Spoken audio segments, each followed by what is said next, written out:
ज़बूर बाब नंबर 109। बेरहम मुखालिफ के सामने खुदा से दुआ। दाऊद का ज़बूर मौसीकी के रहनुमा के लिए। ए खुदा, मेरे फ़ख्र खामोश न रह, क्योंकि उन्होंने अपना बेदीन और फरेबदह मुंह मेरे खिलाफ खोलकर झूठी जबान से मेरे साथ बात की है। वो मुझे नफरत के अल्फाज से घेर कर बिलावजह मुझसे लड़े रहें।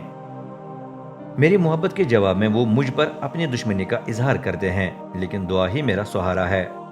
मेरी नेकी के इवज वो मुझे नुकसान पहुंचाते और मेरे प्यार के बदले मुझसे नफरत करते हैं। ए खुदा, किसी बेदीन को मुकर्रर कर जो मेरे दुश्मन के खिलाफ गवाही दे। कोई मुखालिफ उसके दाहिने हाथ खड़ा हो जाए जो उस पर इल्जाम लगाए।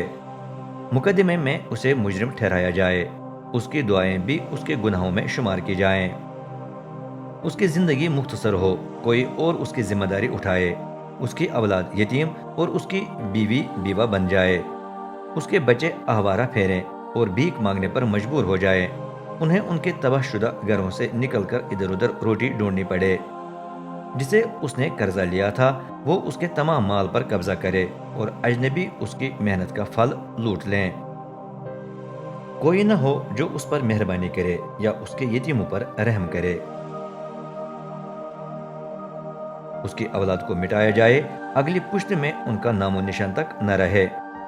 रब उसके बाप दादा की नाइंसाफी का लिहाज करे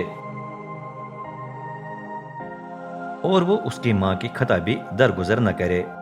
उनका बुरा किरदार रब के सामने रहे और वो उनकी याद रोई जमीन पर से मिटा डाले, क्योंकि उसको कभी मेहरबानी करने का ख्याल न आया, बल्कि वो मुसीबत ज़दा, मोहताज और शिकस्त दिल का तआक़ुब करता रहा ताकि उसे मार डाले। उसे लानत करने का शौक था, चनाचे लानत उसी पर आए। उसे बरकत देना पसंद नहीं था, चनाचे बरकत उससे दूर रहे। उसने लानत चादर की तरह ओढ़ ली, चनाचे लानत पानी की तरह उसके जिस्म में और तेल की तरह उसकी हड्डियों में सरायत कर जाए।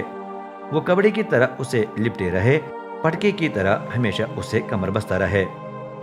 रब मेरे मुखालिफों को और उन्हें जो मेरे खिलाफ बुरी बातें करते हैं यही सजा दे। लेकिन तू ए रब कादिर मुतलक, अपने नाम की खातिर मेरे साथ मेहरबानी का सलूक कर, मुझे बचा, क्योंकि तेरी ही शफकत तसल्ली बख्श है। क्योंकि मैं मुसीबत ज़दा और ज़रूरतमंद हूँ, मेरा दिल मेरे अंदर मजरूह है। शाम के ढलते साये की तरह मैं ख़त्म होने वाला हूँ। मुझे टिड्डी की तरह झाड़ कर दूर कर दिया गया है। रोज़ा रखते रखते मेरे घुटने डगमगाने लगे और मेरा जिस्म सूख गया है। मैं अपने दुश्मनों के लिए मजाक का निशाना बन गया हूँ। मुझे देखकर वो सर हिलाकर तौबा तौबा कहते हैं। ए रब मेरे खुदा, मेरी मदद कर, अपनी शफकत का इजहार करके मुझे छुड़ा। उन्हें पता चले कि ये तेरे हाथ से पेश आया है, कि तू रब ही ने ये सब कुछ किया है। जब वो लानत करे तो मुझे बरकत दे, जब वो मेरे खिलाफ उठें तो बख्श दे कि शर्मिंदा हो जाएं, जबकि तेरा खादिम खुश हो। मेरे मुखालिफ रुसवाई से मुलब्बस हो जाएं, उन्हें शर्मिंदगी की चादर ओढ़नी पड़े। मैं जोर से रब की सताइश करूंगा, बहुतों के दरमियान उसकी हम्द करूंगा, क्योंकि वो मोहताज के दाहिने हाथ खड़ा रहता है ताकि उसे उनसे बचाए जो उसे मुजरिम ठहराते हैं।